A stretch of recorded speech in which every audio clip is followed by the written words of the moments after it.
Hey everyone, this podcast is part of Story Mode, the podcast network of Gamefully Unemployed. You can support us and gain access to other great exclusive podcasts at patreon.com/gamefullyunemployed. That's patreon.com/GAMEFULLY unemployed, which is spelled like it sounds. Who the hell am I?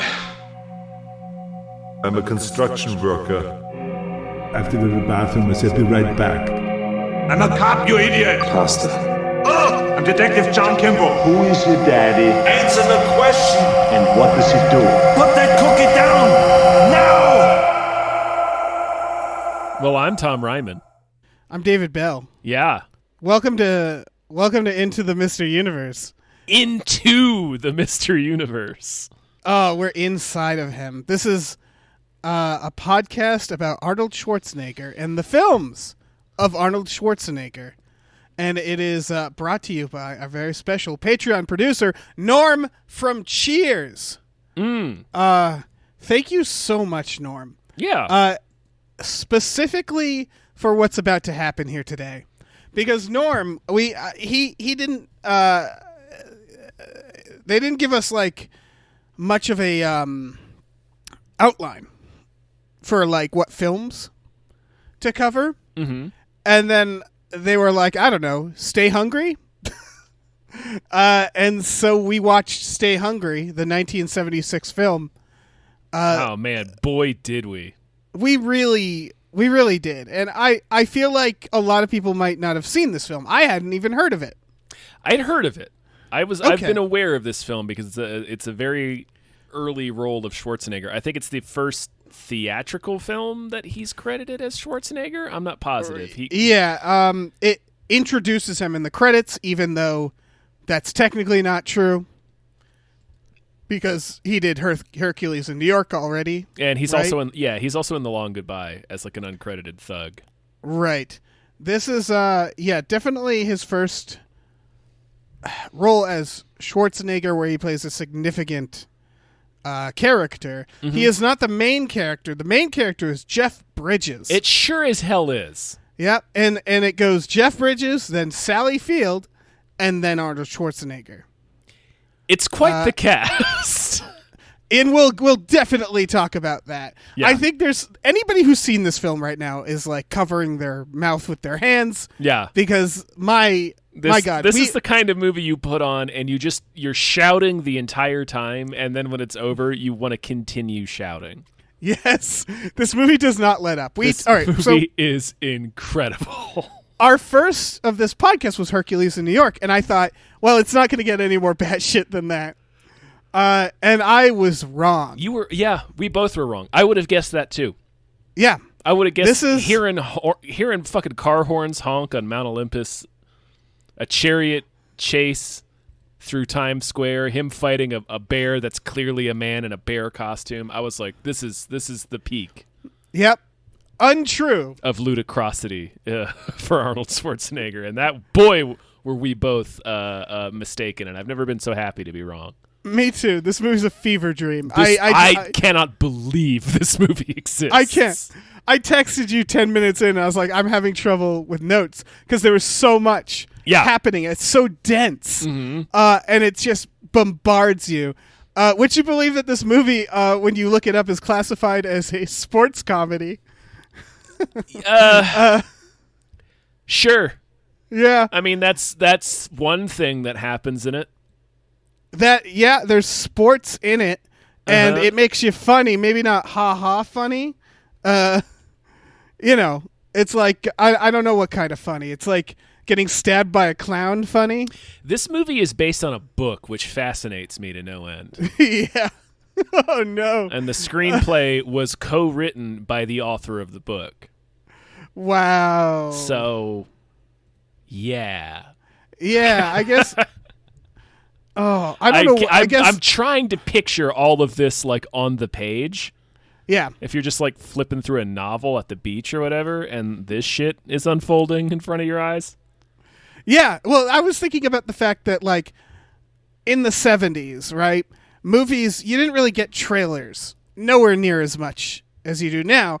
And it's why movies like, the Texas Chainsaw Massacre really stands out, because people walk into that movie and they're like, holy shit. Yeah. And I realized that every movie in the 70s is like rolling the dice in that regard. Like, you go into the theater, you see Jeff Bridges, he's hanging out with buddies, and it's like, I don't know if they're going to be chopped up. I don't know what's going to happen. I don't know what any of this is. Especially since the film was called Stay Hungry, which is meaningless. Meaningless title. Not really. Like, it is a saying that I've heard. Is it? Yeah. Okay. But like it still could mean it's basically like it's the it's like, stay hustling, keep hustling, like.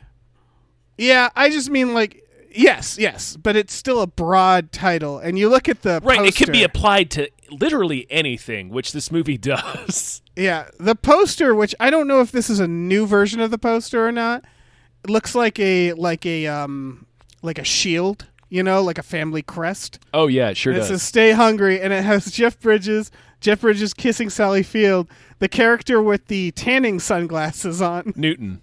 Yeah, that's right. Newton. Roger E. Mosley. And Arnold Schwarzenegger in a Batman costume. In a bastard, yeah. In a fucking luchador costume. Yeah, it is... I looked up the IMDb Parents Guide for this. Oh, God. Before watching it, I just wanted to know. And the list is sex and nudity, moderate. Profanity, moderate. Alcohol and drugs, mild. Frightening scenes, mild. Violence and gore, severe. And I was like, okay. I don't know what that means. What violence and gore? I know. They didn't represent it correctly. I would say frightening scenes. Go ahead and dial that one up. Yeah, crank that one all the way up. Yeah. We should probably explain what the plot of this film is. I guess. Jeff Bridges plays a business ghoul. He's like a business ghoul. There's an incredible scene early on. Jeff Bridges plays a young guy whose parents died very suddenly, and they've left him everything. And he's kind of he's at that stage of his life where he's just fucking around. Like, he doesn't know what he wants to do, so he kind of gets handed all this shit. And he works at like an investment firm, and he's basically told to go buy this gym out from under its owners because, I don't know, they want to turn it into a spa or something. Yeah, they're trying to buy up all the area, all the stores, I think. Right, it's in the middle of the recession. Business schools. That's what I want to talk about. In the opening scene, we're introduced to him in the scene where it's him and his partners at the investment firm, and it is literally a room full of ghouls. Yeah, I want to back up, though. And then Jeff Bridges. Yes, because I could talk about that scene forever. The first line of this movie made me laugh because it was "My dear Craig." Yeah, but it's a narration read by this Kentucky Southern gentleman, "My dear Craig, I hope this letter is finding you well." Exactly. We have no context for anything at this point, by the way. When this narration kicks in, it's like, holy shit! Yeah, the title is the first thing you see in like big bold letters. Mm-hmm. It just says "Stay Hungry," and you're like, and then it cuts to the woods, and it looks like it's going to be like a SNL Deep Thought sketch. Oh yeah. Yeah, and it's just like someone riding through the woods on a horse, and then my dear Craig starts up. Then we get to these motherfuckers driving in a car, like screeching at each other about like just being the worst people, right? Mm-hmm. Like all their sayings and stuff. I remember the line, "Craig is slicker than snot on a doorknob." A lot of those types of lines. Yeah. Like later on, the ghouliest ghoul of them all refers to the fact that Jeff Bridges and Sally Field are dating. He calls it, what does he call it? Splitting the blanket. Yeah. Pretty great. Yeah, a lot of like really greasy, and I mean greasy, like literally greased up dudes, like greasy dudes. The kind of dudes who unironically say like muff diving. Oh, yeah, for sure. I wasn't certain if you were talking about like that kind of greasy or like the oiled up beefcakes that gallop through the street at the end of the film. I mean, greasy is the idea of a greasy dude, which is like a sketchy guy. Yeah. But they're also just literally like oily. Mm-hmm. Yeah, and they're in this business ghoul meeting, just being the worst. It's it's one of the fucking funniest scenes. It's a room full of dudes that you just don't see in movies anymore.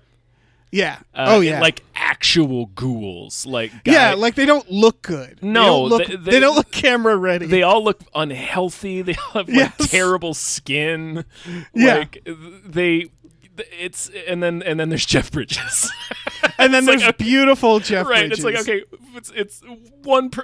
it's a room full of goblins and then one dude who is clearly a movie star. Right. Well, we learned a secret. You got to eat a carrot like a cigar every day. Yeah, sure. That was some boomer health advice. Not even. That's like great grandma health. I was about to say that's like Revolutionary War health advice. Yeah. It's like a thing that's not actually helpful to you. It's like, no, you gotta eat 10 cats a day to get your jaws good and strong. Like, what the fuck does my jaw need to be strong for? Absolutely. Am I a beast of burden? Am I going to be pulling a fucking yoke? Yeah. So they go to this spa, which they call it a spa. It reminded me of the movie Death Spa, which is that in the 70s, a spa also meant gym. It still does. Yeah, that's weird. I don't agree with that. Yeah. But yeah, it's a spa. It's like a gym. It's a health club. It's a fitness club. Yeah. It's got tanning beds and that we'll certainly get to that. Mm-hmm. And so he meets Arnold Schwarzenegger, who is, what's his fucking name? Joe Santo. Joe Santo. Perfect. Sure. Is the owner of the gym, Thor. And Freddy Krueger. Freddy Krueger playing the scrappy young sidekick to Arnold. It's the funniest role. It's so fucking weird seeing Robert Englund playing like a 24-year-old like hot-tempered but chummy dude that just is like the likable sidekick. I'm like, that's fucking Freddy Krueger. Yeah, they're both hanging out on set, and they're like, you know what I could do in a few years? Be a horror villain. Yeah. Like an unstoppable killer. And Arnold's like, yeah, that does sound fun. Maybe I'll try that. Maybe I'll do that too. Yeah.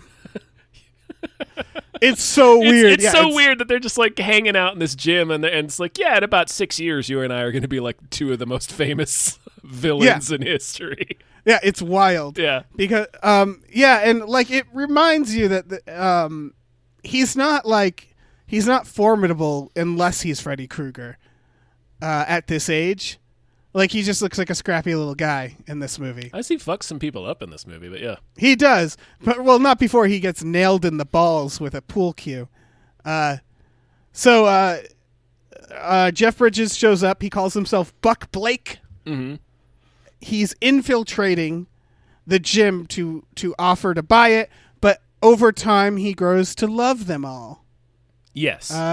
He also gets into a complicated relationship with Sally Field. I don't understand this dynamic. Neither do I. Yeah. Let's go ahead and talk about that, because there's I think a love triangle, I guess, between Sally Field, Arnold Schwarzenegger, and Jeff Bridges. They go out on a date, and Jeff Bridges brings his girlfriend, quasi-girlfriend, woman he's screwing around with sometimes, and they basically just swap dates. Yeah, and there's then a lot Jeff of Bridges is with Sally Field for the rest of the movie. It's very strange. But then Sally Field sees Arnold once and kisses him. There's a lot of swinging. swinging in this movie. Yeah, and they don't ever say anything about it really. They don't call that much attention to it. So I just assumed at one point, I was like, well, maybe it's just they're just swinging. A swinging 70s, maybe. I don't know. Yeah, everybody's pretty loosey-goosey in this. And that's, that's good for them, I guess. There's one conversation that could have gone way worse, where the woman asks Arnold, I heard weightlifters were and he's like, oh, homosexuals. And she's like, yeah. And he's like, and he says something like, well, I can't speak of other people. He says, he says, I can only speak for myself. Yeah. And it's like, well, that went better than I thought. Yeah. Watching a movie in the 70s, it's like a series of you clenching up whenever certain things happen. You're like, oh, please don't. Please don't cover that. Well, it comes out of nowhere too. They're just they're at like a barbecue or whatever at the lake, and this lady is like, "So I've heard this thing about I've heard something about like most bodybuilders," and they're like, it's clear she's beating around the bush about something, and I have no idea what she was going to say. I was like, yeah, same here. I thought she was going to ask him if he was using steroids. Yes, that makes more sense. And then Arnold's like, "Do you mean am I homosexual?" And she's like, "Yeah, that's exactly what I was talking about." And he's like, "No, I mean." Yeah, and that's it. And then we move on. And then we move on. It never comes back up. Nope. So Jeff Bridges and Sally Field, they're wearing old-timey clothes in his mansion. He steals a painting in a scene set to Christmas music. Yeah, Dance of the Sugarplum Fairies plays at one point. Yeah. It felt like it was two different Christmas musics that they blended together. I'm sure there was, yeah. The Sugarplum Fairies was definitely in there at one point. Yeah. And then he's got this love triangle with Arnold, and then nothing ever happens. They're just cool with it. Yeah, everybody's just real cool. So, yeah, Jeff Bridges gets in with this crowd. There's a party scene. He starts, like, running into his old greasy buddies. There's a party scene where Arnold shows up dressed like a matador, and then, and they criticize Sally Field's dress. Like, Arnold is the one that's dressed fine. Yeah. Yeah. They're like, your dress is a little wild. And she's wearing just a red dress. And Arnold's over there dressed like a fucking lion tamer. And then shit, I'm trying to remember because this movie's kind of a fever dream. Jeff Bridges throws a drink in the guy's face and he's like, "I'm not doing this." And they also show up to fuck up Thor's gym. His greasy buddies are putting the pressure on for him to sell. And then we learn that Thor takes a turn that we're going to go into in more detail, but they offer he's going to use the prize money for the bodybuilding contest to do what now? I'm not sure. Okay. Is this movie also a fever dream for you? I think so. They bribe Thor with ladies, and they say they if you sell, they want him to sell, yeah. And I don't know I don't know how the prize money got involved. It's not super clear. He's clutching it in a shoebox. Then he tells TC from Miami Vice to guard it, or not Miami Vice, Magnum PI. Yeah. And then he spends all night screwing around with these two women and doing anal nitrate. And then loses his entire fucking mind. Yeah, and that's the main source of, much like a slasher film again, most of this film is just hippies hanging out. And it was man, I don't know what's going to happen. Is this going to be the whole film? And then it kind of is like a slasher film. And then one character does a bunch of amyl nitrate and attacks a bunch of people, and throws weights at Jeff Bridges, assaults Sally Field, in a series of very upsetting sequences. A lot of stuff, a lot of very upsetting things happen that I guess we can get into. There's an S&M tanning scene. What was going on there? It was Newton. Newton has to guard the money. He's hanging out with his boss who's out of control. Yeah. He gets these two ladies that are there. They're sex workers, it seems. Yes. They're well, they want us to treat them right. And the Thor, who is fucked up out of his mind, is let's have a fucking foursome. He's really into it. He starts getting pretty racist. And then Newton takes one of them into the room because he's supposed to have sex with her, and instead ties her up and gives her a tan. And I think we're supposed to think that this lady is bad, she's a villain that he's heroically tying up. I'm not sure. I think this scene was supposed to be comedic. Then it cuts to Thor outside. He's pushing the other lady with a pole while she's hanging with the gravity boots back and forth. And they're doing bodybuilding sex. It's such a weird fucking sequence. This movie is really, man. It's I think that's the idea. It's really hard to tell what's going on. And he keeps he's pretending he's having sex with her in the next room to not disappoint Thor. And then he takes the prize money because I think he knows that his boss... I think the idea is that he's like, my boss is out of his fucking mind. These women are here to sweeten this deal that is a dirty deal. And therefore they are villains. Yes. And so I'm going to tie her up and say I'm having sex with her when I'm really just helping... in a comedic twist, I'm going to give her a tan, but he gags her and ties her up, and it's not cool. Not cool, man. But where I think the movie wants us to think it's like a comedic scene where the babysitter's tied up. You know what I mean? Where it's I guess I think that's what they want, but it's really hard to know what the movie wants us to feel. Right, because this movie randomly changes tone with an abruptness that causes whiplash at least 6 different times. Yeah, did we mention this movie is bad? Technically speaking, it's a bad movie, right? Sure. Your answer is perfect because I'm also coming out of it I'm not sure what I don't know. I can't. It's hard for me to form an opinion about this film. It just fucking washed over me like a wave. Yeah, it's a lot. Yeah, a whole lot happens in this movie. Really dense film. We haven't talked about the hoedown. We haven't talked about the water skiing to banjo music. We haven't talked about Arnold. No, well, we will in our next section. That's true.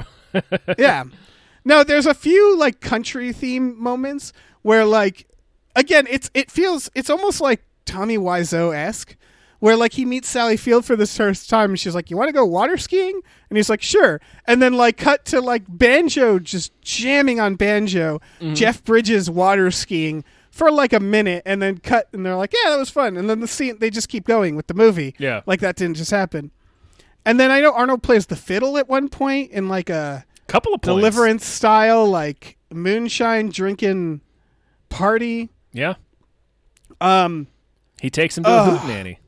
He takes him to a hootenanny. And he plays a mean fiddle. And Jeff Bridges gets him to play his mean fiddle for his high society friends because they're going to sponsor the Mr. Universe tournament, I think. And they just kind of laugh at him. Right. They treat him like a trained monkey. Treat him like a fucking jerk.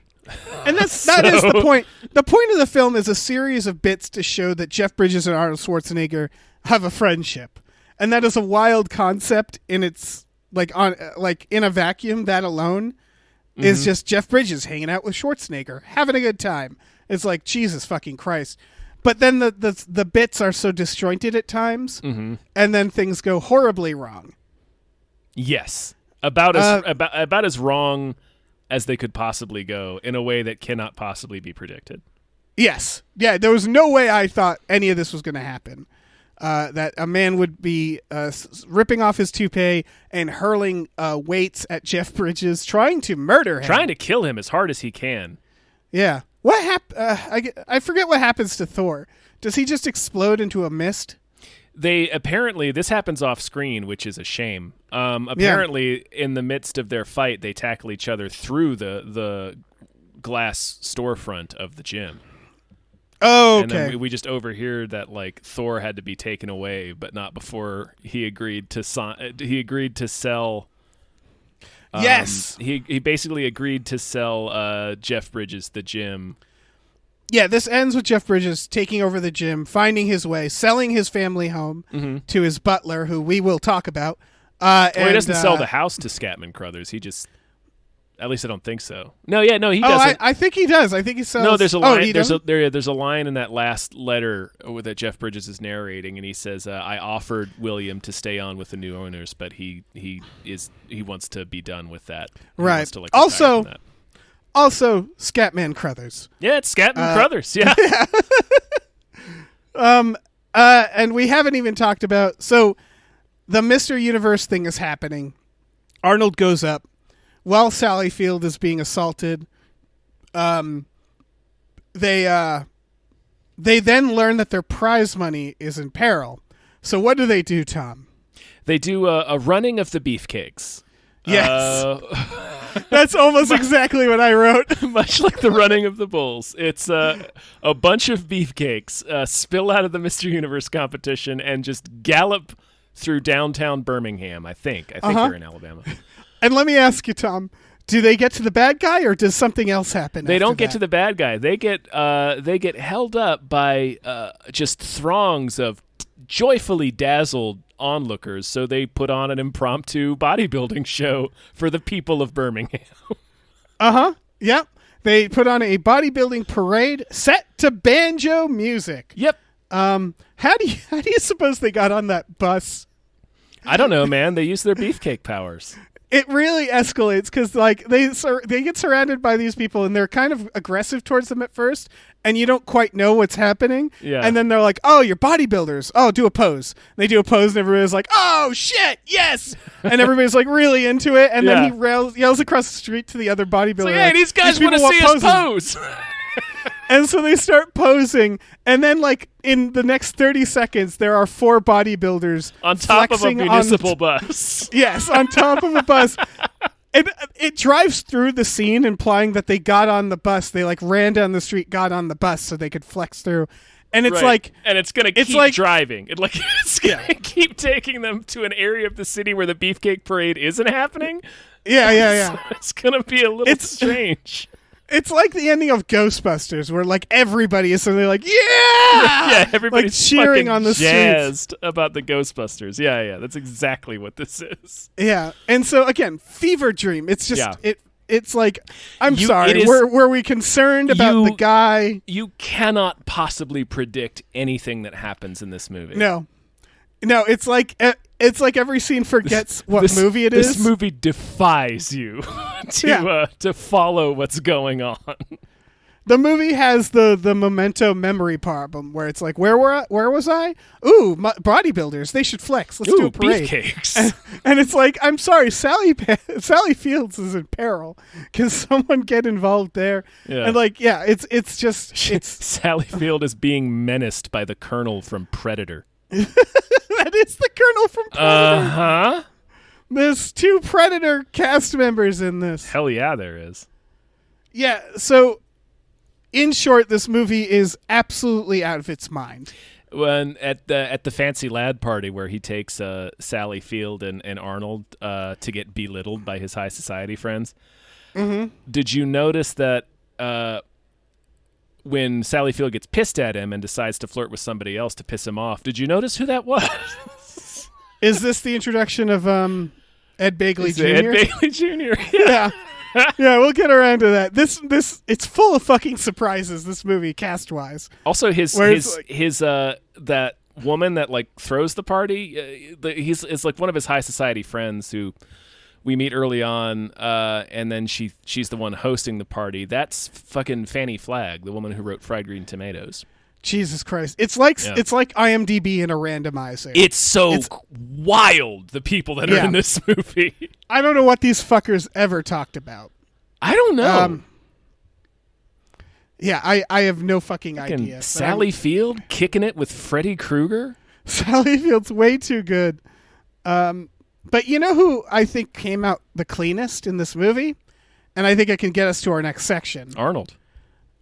Arnold came out the cleanest in this whole movie. Yeah. So let's get to our second section. Technically not Arnold. This is us talking about Arnold as a character, how he did. As we said, he was third billed, introduced as Arnold Schwarzenegger. I looked it up. He won a Golden Globe for this movie, Tom. Okay. Yeah, he also lost a bunch of muscle weight because this is such an Arnold thing. For the Mr. Universe thing at the end, he had to look formidable, or his opponent, rather, had to look formidable. So Arnold had to actually get less muscular. Yeah, that was something I remember flagging that when during the Mr. Universe scene where they're posing. I was like, well, the other guy's bigger than him, but, you know. Yeah. That's dedication because he immediately buffed back up afterwards. Yeah, of course he did. He's like Christian Bale for muscle. He's Gary Oldman. Yeah, exactly. Arnold's perfect in this movie. He's pretty good. Yeah. He really isn't bad. Like, He really isn't bad. like the difference between this and Hercules in New York is wild. Arnold took a few lessons, I feel like, between the two. Or I I don't know what. I guess, or maybe he just figured out how to be natural. Yeah. And I guess playing this character would have probably helped, because it's like this is just kind of what he was doing at the time anyway. So it's like, well, I can kind of just basically be a version of myself. Right. He's introduced wearing a fucking, like a Batman or Daredevil mask while everybody's just cheering while he lifts. Yeah, and a cape. And it was like, it's like the cape is very important. It was like, I don't know if this is what happens in gyms, but this is great. Yeah. There's a bit of a Magic Mike bent to it in terms of the mentality, like the camaraderie between all the bodybuilders and the beefcakes at the end. It's like, this is like really, like this part of the movie is like really like refreshingly positive. I'm so glad you brought up Magic Mike, because I couldn't put my finger on it. That's what it is. Yeah. He is Channing Tatum, Magic Mike. Yes. We talked about this in Hercules in New York, where he is not Arnold Schwarzenegger yet. And he's not Arnold Schwarzenegger yet in this, but what that means is that he's just a really nice guy. Yeah. And I feel like he's not acting, or at least he's not anybody but himself in this movie. Mm-hmm. He's just very nice and smiling, and you can really see why people looked at him and it was like, he's a star. Yeah. Because he's really like, he's just a sweetie. And it works for this movie because it's all about Jeff Bridges being like, I don't want to betray these people. Yeah. And he, as the poster boy for it, is the nicest fucking guy. Yeah. He's just And like a that's sort of the cool point. dude. Yeah. Yeah, the point is that the bodybuilders are the angels, while these like sleazy business schools are like trying to be the alpha and shit, and like, they're being shitty. Such business schools. Yeah. And of course, oh, go ahead. Oh, just the messages, of course, these bodybuilders could at any time just destroy these guys. I was going to point that out. They don't do that in this movie, which is interesting. It's sort of the point. It's kind of the point, point. They never have the scene you would expect in a movie where, like, some asshole takes it too far and Arnold has to rough him up. That doesn't happen. Like, and there's a point where I expected it to, when he goes to the fancy party and all the people are making fun of him. But instead, what he does is it's better for the movie. Yeah, you're like you said, it's the point of the movie. He like turns very apologetically to his band, and he's like, "Sorry guys, we got to cut it off. This is not what I thought it was." And then he's just like, "Yeah, we're out of here. Fuck this." Like, it's the equivalent of like a beware of dogs sign, and then you see a dopey pit bull rolling over and show its tummy. Mm-hmm. Like, that's the idea. It's like, oh, these guys look at these big swole motherfuckers. Oh, but they're sweeties. And it's almost like it's supposed to, it feels like, because this movie has a lot of bodybuilders in it, it's almost like it's like an ad for bodybuilders, you know? Yeah. It's like, nah, they're great guys. Well, I think it's trying to make you realize that they're not goons, I guess, or like thugs. Yeah. It's like, no, they're just just like this, like Arnold he just plays like a thoughtful, like you said, he's a sweetie. Right. The broad strokes of that idea for a movie, which is that these like scrawny business dudes are the real monsters, while these bodybuilders, biker looking types, are actually the good guys who aren't screwing people over. That's a good idea for a film. It's just, the movie's madness. It is. It's absolute madness. I'm looking up the guy that wrote it. This is fucking incredible. First of all, he wrote Pumping Iron. Like, he was he covered bodybuilding, and was part, like, he made it sort of like a mainstream thing. So he's kind of like responsible for kickstarting Arnold's career, because that movie and then this movie. Right. He apparently also invented paintball. Whoa! So a saint. He's just a saint. Right. He's a fucking hero. Yeah. Wow. I don't know what to... man. That is... that's kind of like the bigger thing, right? Yeah. Like, he invented an entire like I don't want to call it a sport, but I can't think of another word for it. It's a game. It's a game. It's a game. That's the word. A competitive a sport shooting game. That's huge. Yeah. Good for him. Yeah. Way to go, that guy. Yeah. Yeah. It goes paintball and then this movie in terms of accomplishments. But I guess what I was getting at is that message, that thread, is kind of only possible because of Arnold. He really carries that idea, like in his performance. Mm-hmm. And without him, the movie would just be chaos. Yeah. It's close to chaos. Right. There wouldn't be any heart to it. Yeah, it's again like the opposite of Hercules in New York, or kind of similar. Arnold Schwarzenegger is holding this film up. Yeah. He is in Hercules in New York, but only because he's so high profile. In this, it's like he is literally the glue that holds it together. I guess not literally. And he's great. Mm-hmm. He's fantastic. He's pretty good in this. Yeah, I wish he played more like happy-go-lucky nice guys. Mm-hmm. Because we really don't see this type of Arnold again. Even when it's like Kindergarten Cop or Twins. I guess Twins, he's a little like it, It's right? closer to this in Twins, yeah. Yeah. So it's just weird that there isn't enough of like super nice guy Arnold. And the fact that he doesn't have an action sequence in this at all. No, he doesn't throw a punch. He does his strength really doesn't come into play except for the fact that he's training for a bodybuilding contest. That's it. It's all like dialogue scenes. Yeah. It's wild because you think about Hercules in New York, that was the wrong instinct because they saw him and they're like, look at this muscle man. Let's have him, hit dudes with boards and stuff.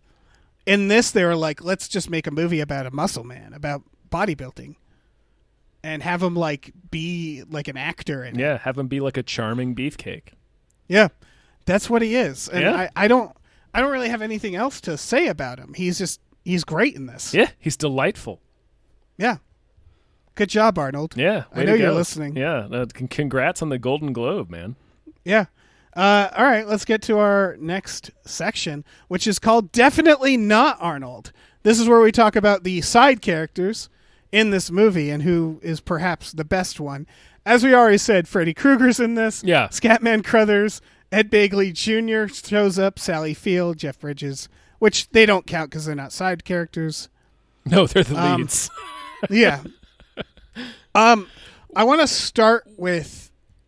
Should we spend the next 3 or 4 hours talking about Thor? Yes, I want to talk about a couple things before we get to Thor. I think. Okay, that's fair. I figure might as well open with these because they're not Thor. The unseen maniacs in this. Mm-hmm. There are several I've identified unseen maniacs. Lesser extent, there's the parents who flew directly into a mountain. They're piloted, but yeah. Yeah. The one that really stood out, well, there's two. There's Mrs. Clyde, who karate chopped her husband in the dick. Mm-hmm. She's a fucking we do hero. see, yeah, we see her briefly. Yeah. Yeah, over like a fight about who's going to pick up the kids. Yeah, she just let his nutsack have it. I feel like Mr. Clyde had it coming. Yeah, but my favorite is she's talking to someone about hunting. I forget one of the characters, and she goes, "Oh, I hate hunting. My dentist has a freezer full of doves." And then the conversation just continues. And I was like, I'm sorry. Are you talking about that character, or are you talking about that character's dentist whom we never Yes, see? Okay. I'm talking about how her dentist is apparently Job from Arrested Development. Why does her dentist... All right, a couple questions. Why does her dentist has a freezer full of doves? That's... No okay, idea. Sure. But also, why does she know that? Why does she know that he does? Either she's been to his house and he has proudly shown them the doves. Yeah. Or he has proudly told her about the doves as he's cleaning her teeth. Exactly. Either scenario is absolutely wild. Yeah. So, like, it's one sentence, and it paints a picture of a character we don't see who is a fucking enigma. Mm-hmm. And I love him. There's the weightlifter who invented his own language. Oh, it's the weightlifter's brother. Yeah. There's, of course, the greasy business mates.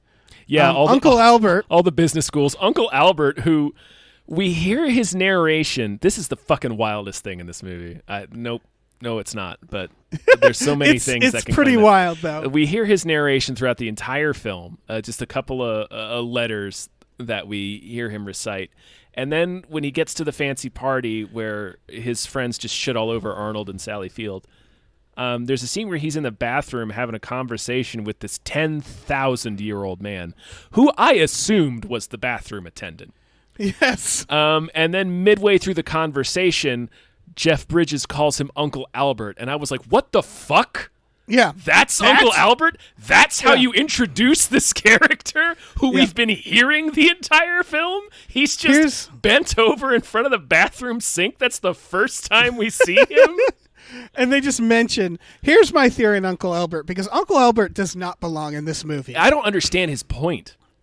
Well, I think when this was a book, Uncle Albert made a lot of sense.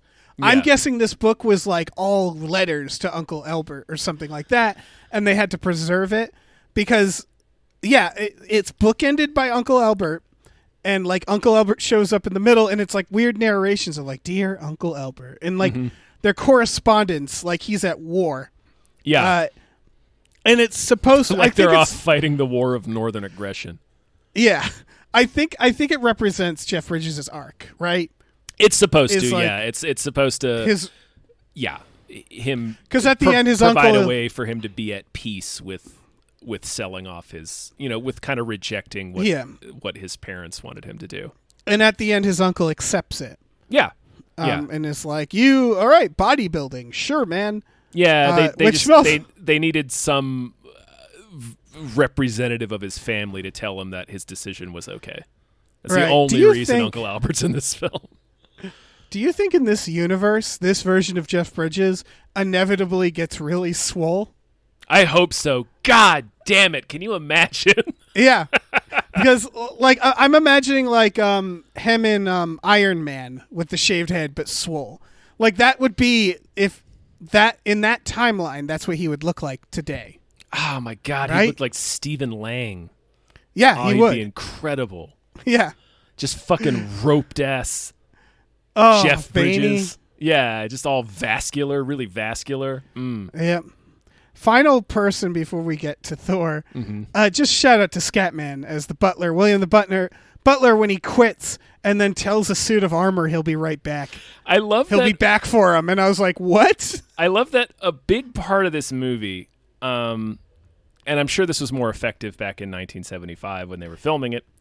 But a big part of this movie is spent trying to convince us that Sally Field is just the lowest of low class, to the point where Scatman quits because of Sally Field. Like he's like, because he's shacking up with her. Yeah, you're bringing this trash into your grandmother's house. I'm like, Sally Field. Yeah, it's Mrs. wild. Gump. Yeah, Norma Ray can't be here. Yeah. Also, it goes without saying she's banging in this. As is Jeff Bridges. Oh yeah, they're two just gloriously attractive people. Yeah. Yeah, I could watch them fuck all day in fancy clothes. Yeah. Boy, if you've ever almost wanted to see Sally Field naked 19 times, watch this movie. Yeah, absolutely. Yeah. My goodness. Yeah. So I guess we need to talk about Thor. We should watch. We should talk about Thor. So we should exchange some words about Thor. Should we start at the top, as in his toupee? Yeah, and his horrible toupee that they just do not mention. He doesn't remove it, he doesn't remove it, and the movie doesn't address it until like so close to the end that I thought they never were going to. So I was like, okay, I'm sorry. Did they want us to believe that was his hair? This entire film, and then it finally comes off in his fucking popper fueled sex rampage. Yeah, he tears it off like the Phantom of the Opera. Yeah, he's like, now you know my horrible secret. Yeah, and then he goes absolutely apeshit. Well, we have to talk about this character a little bit more than that because he spends 90% of the film as an odd but sympathetic and seemingly kindly character. Yeah, actually, that's really important. Thor is like he seems like the bumbling gym owner who's going to get duped. Right, yeah, like, that's the idea. He seems like he's clearly kind of an oddball. He drinks a lot, like he drinks constantly. But he's not a villain. He's not even a main character. No, and you never get any hint of menace from him. Not once. Not at all. Not once. He seems like a harmless old man who's just in over his head. Yeah, and I'm still not clear what happened to him, because it was literally like a blinker, you miss it. Suddenly he was terrifying. Right. Suddenly he was a fucking lunatic. Like they bring him into a room. Yeah. You tell it. You tell it. Oh no, they bring him into a room and they offer him to buy a massage parlor, and they bring in these two pretty ladies, and it turns him into a monster to see them. He becomes Jack Nicholson in The Departed all of a sudden. Yes. He's just like, let's fuck. Like he becomes completely untethered. Yes. It implies a man who is very close to snapping throughout the movie that we didn't even realize. Yeah, there was a darkness there that whole time that we just didn't see. And the poppers, like, that comes later? It does. It comes after he wakes up. Okay, so he fucks this lady all night. All night. They leave in the morning. TC pays them. TC from Magnum PI gives them some money and it's like, all right, we got to get out of here. $20 each and is like, get the fuck out. Right, yeah. It's 70s money. It's so that's 70s like, money. It's like $100. That's like $2,000. Right, it's like $18,000. He just bought them both houses. Yeah, exactly. We see Thor wake up face down at the edge of a jacuzzi with empty bottle of Jack next to his head, and it's like, fuck, he almost drowned. Yeah. Then he gets up and lurches out into the gym, like screaming for this woman who is long gone. It's like, she clocked out a while ago, Thor. Like she went home. And he staggers into his office and rips open a desk drawer, and it's full of poppers and also a half-eaten donut. Well, you're saving that for later. It's just what it is? Well, I tell you what it is. It's like a fucking David Simon shot. It's like such just a cross section of absolute despair that this guy is existing. I was thinking like, because they're bodybuilders, he ate half of that donut, he felt really bad, and he was like, I'll put it in my no drawer. Yeah. That's his drawer. next to my anal nitrate. Yeah, exactly. My shame drawer.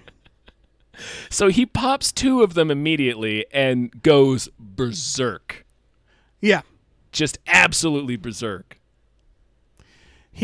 Poor Sally Fields.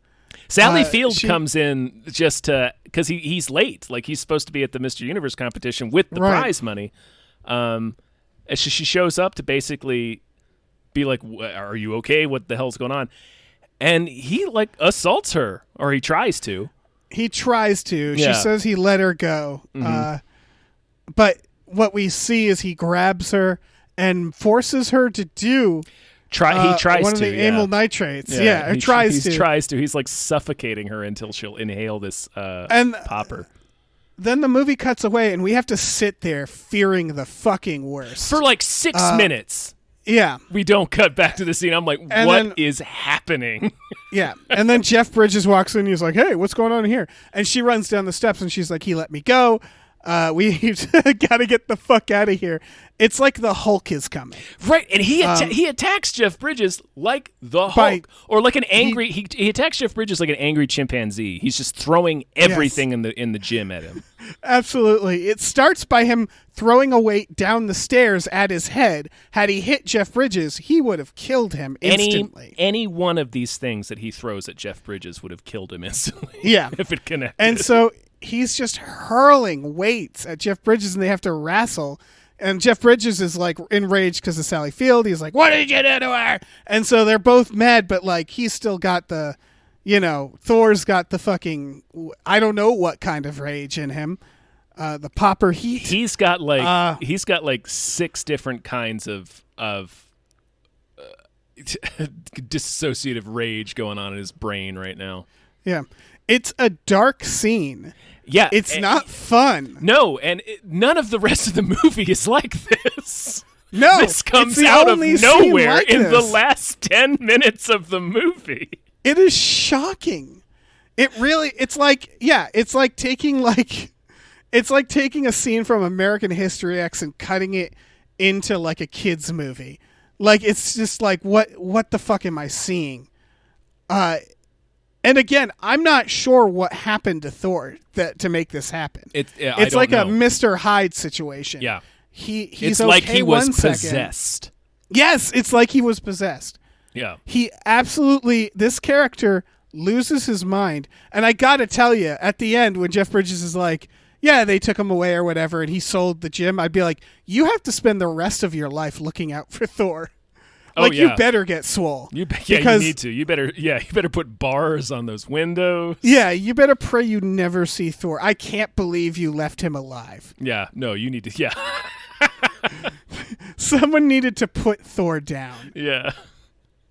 That was incredible. You need to hire a guy to hunt him down like the shark from Jaws. Yeah. It is upsetting. Like, what happens to Thor is upsetting. Mm-hmm.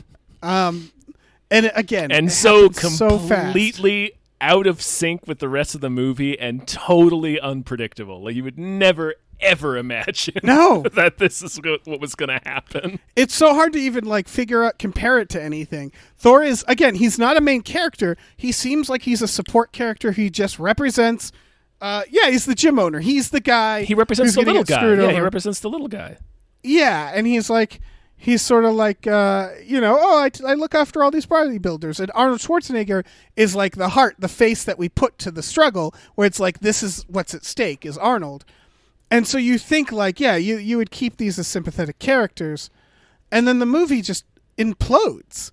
Because it's like, we already have, there's already a drama here.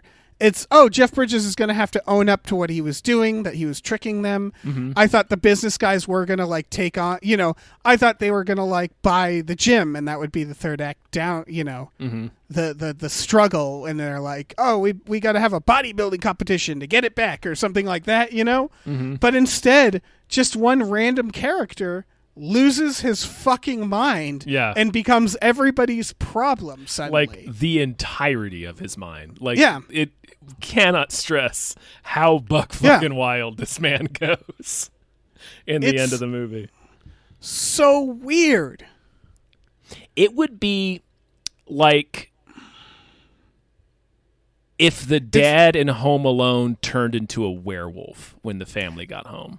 Yes, and then you're exactly right. Yeah, because it's like, well, we already have a drama going on. There's already a movie here. Mm-hmm. Why are you throwing a werewolf in this? And suddenly it's the main problem. Right. I would say it's even more than that. It's if the dad turned into a werewolf right near the end and burst into the room, and then in the middle, and the sticky bandits, right?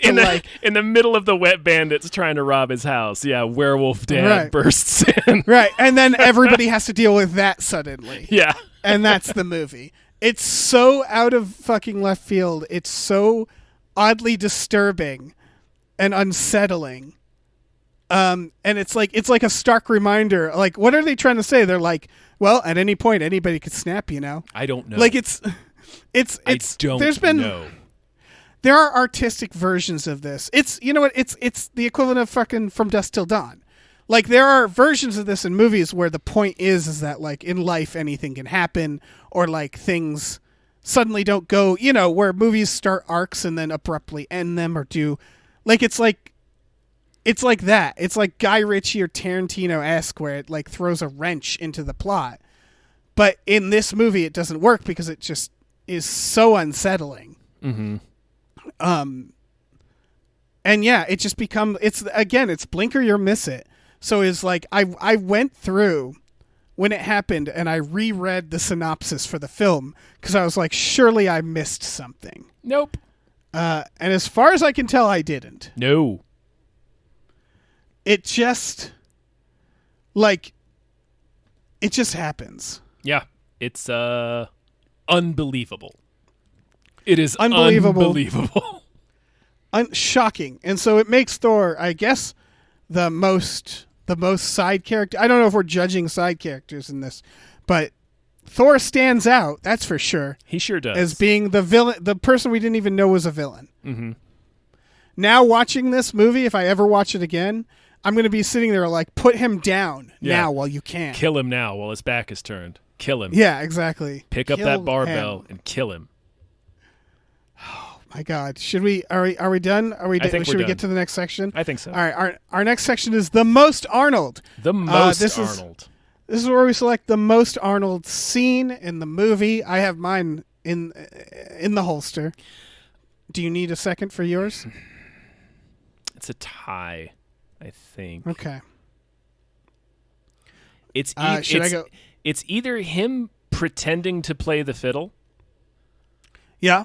Or it's him just so happy to be doing his poses. He's just beaming. He's so smiley when he's doing his poses. The scene I chose, those are very good ones, because you also chose the way I was going, which is the most genuine. It's just Arnold Schwarzenegger. Yeah, it's just Arnold Schwarzenegger. I chose the scene where he teaches Jeff Bridges to lift. Oh yeah, that's just Arnold speaking to Jeff Bridges. Yes, that is also the most Jeff Bridges moment. It's just Arnold teaching Jeff Bridges to lift. That's it. That's the scene. It's pretty good. They clearly set up the cameras and they're all like, just show him how to do the stuff.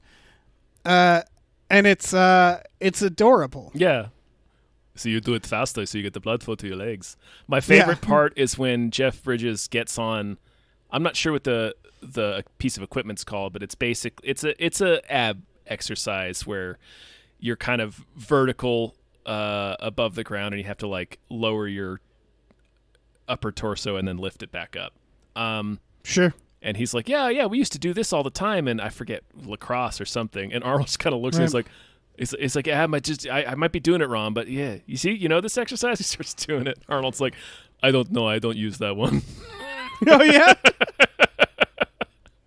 Oh, that's great. Yeah. Again, just Arnold. Yeah, it's just being Arnold. Yeah. Just showing Jeff Bridges around a gym. Yeah.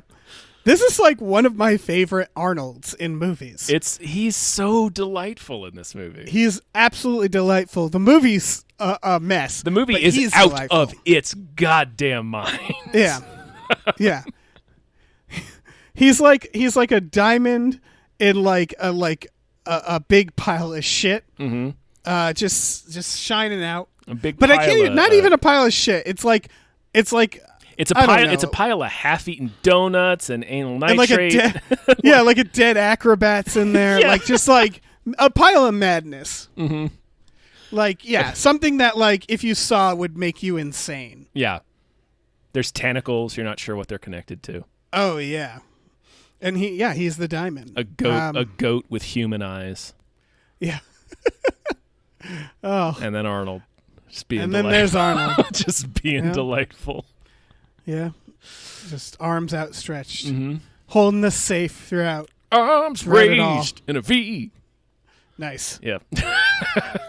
Did you just quote Jeremy? Yeah. Okay. All right, that's fine. Arnold's lifting weights today. Beautiful. I mean, I was going to say what a random song for this, but a song about someone who snaps does work for this movie. He snaps and murders his class, yeah. Yeah. Or wait, does Jeremy shoot himself? Anyway, that's not important. It's vague. Yeah, it is vague. The music video is vague. We don't have to talk about. We don't need to get into Jeremy. Yeah. All right, let's get to our rating system. Of course, as always, we rate our movies by weird toupees. Mm-hmm. How many toupees would you give this movie, Tom? What's the scale? Oh, between 6 and 43. I would give this movie I don't know, like probably like it's hard, right? Probably like 46 toupees. Out of 6 between 6 and 43, you'd give it 46. That makes sense. Mm-hmm. Yeah. Yeah. It's I'd say a number you didn't anticipate. Yeah, you're right. Yeah. Yeah, you're right. I think I'd give it between 6 and 43. I'd give it a triangle. Mm-hmm. Yeah, that's fitting. Yeah, I'd give it a bus. Yeah, covered in fucking bodybuilders. Yeah. So on a scale of 6 to 43 toupees, I'd give it a can of Quaker oatmeal. This movie is unhinged. This is, I hope this is the most unhinged movie we'll watch with Arnold. I think so. I think it's smooth sailing from here. There's wackier ones, but this is the most deranged, just in its DNA. What an absolute crazy start to this podcast with these two movies. God. What a career. Like, he truly has an incredible career, yeah. It's like, I feel like when he got onto the set of Terminator, even though they stole a lot of shots, he's probably like, oh, this is what movies are? Oh, this is way better. Like, I love movies, but all right. Yeah, okay. So like there's like a movie. There's like a plot. Yeah, all right. Yeah, because holy shit. Yeah. It is, again, it's also wild to think that he goes from this to Terminator. It makes sense because you watch Terminator and you're like, that's perfect. But like, it's almost, I'm not going to say a shame because we got Terminator in his career, but like, I wish more people had saw him early and been like, it's a strange, let's do a nice guy. Right, it's a strange move because especially since like you said he won a Golden Globe for this, which is wild. Yeah. It's interesting that he didn't really, like, his next big role wasn't similar to this kind of character. Right. By the way, Golden Globe was Best Acting Debut in a Motion Picture. Sure. That was it. Even though it wasn't his debut. But I guess Arnold Strong is dead. Yeah. He's gone forever. And technically the only other theatrical movie he was in is The Long Goodbye, but it's an uncredited cameo. By the way, we talked about how they should make a sequel to Hercules in New York. If they did and got Schwarzenegger, he should go by Arnold Strong. He should. For that. Yes. Yeah. But yeah, it is wild that they, I mean, again, it's not because it's a great movie, but that they saw this and they're like, let's make him evil. Mm-hmm. Because he's so good as a nice guy. It's not like, it'd be one thing if you just saw Hercules in New York and you're like, okay, make him not talk and be evil. There we go. But it's like, this is actually him succeeding as a nice guy. Mm-hmm. I don't know. Very interesting. I don't know if I can responsibly recommend this movie. You know? Yeah, that's an interesting question. I don't know. I think if you've been prepared, it's less fun. Yeah, and if you're surprised by it, then it's like showing someone Old Boy. It's like, I don't want to tell them what happens, but I don't want them to be mad at me either. Right. But like, that's the joy of showing someone Old Boy is not telling them what happens. Yeah. You just put on Old Boy and you're like, they seem like a smart couple, huh? What do you think? Yeah, what do you think? They seem pretty good together, right? Yeah, they seem to be pretty in sync. Yeah. Yeah. They seem to have a real bond, wouldn't you say? Yeah. Yeah. Oh. Mm-hmm. Oh, man.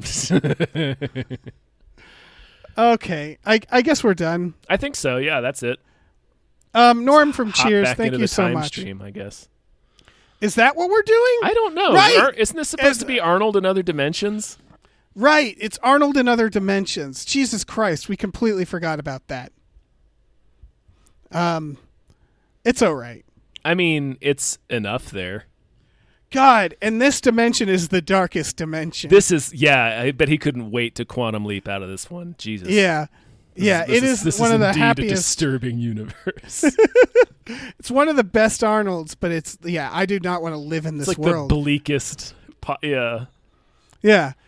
I don't want to live in a world with fucking Swole Lebowski. Like in a world where Jeff Bridges has to get swole, that's a cruel world. Something went wrong, yeah. Yeah, something went wrong. Yeah, it's like throwing Captain Kangaroo into the Book of Eli. Yeah, exactly. Norm, thank you so much. Norm from Cheers. Thanks. They did this through our Patreon. Oh, and you can boy, go. did they.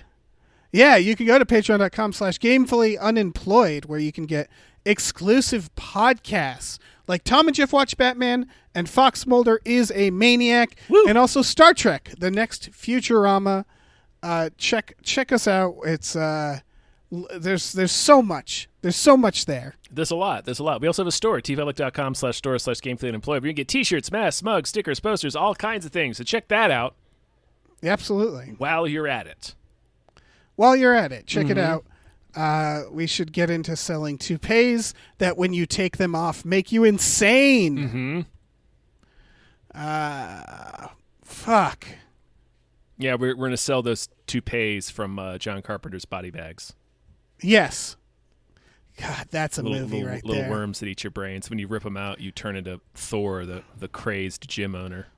Yeah. From Stay Hungry. Stay hungry, baby! Stay hungry! All right. All right. Let's get out of here. See ya. Bye.